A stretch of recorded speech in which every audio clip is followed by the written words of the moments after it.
Yes, এবার খুব ভাগের সাথে হোক নাকি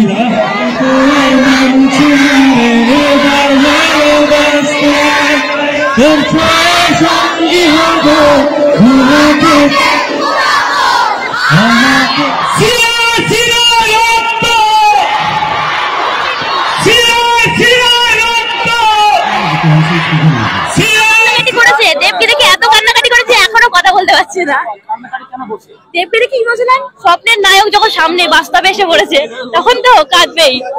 ফার্স্ট টাইম দাদাকে দেখলাম, আমার এক্সপিরিয়েন্স আমি স্পিচলেস। আমি জাস্ট দাদাকে দেখছি স্টেজে, আর কিচ্ছু না। আমি এতটা ভাবিনি যে আমি এত সামনে থেকে পাবো। আমি যখন এসেছি তখন অলমোস্ট ফুল হয়ে গেছে, বাট আমি আজকে রাজেশ দার থ্রুতেই আমি এখানে দাঁড়িয়ে দাদাকে দেখেছি এবং দাদার ছোঁয়া আমার I am not believe this. অসাধারণ অসাধারণ। দাদার মনটা অ্যাকচুয়ালি কি সেটা আমি অন স্টেজ দাদাকে দেখছি। দাদাকে একজনও নেই যে কেউ ইগনোর করে যাবে। দাদা আলাদাই, আমাদের level, very humble and very kind. মনের দিক থেকে আলাদাই দাদা আমার। আই লাভ ইউ দাদা, দেবদা।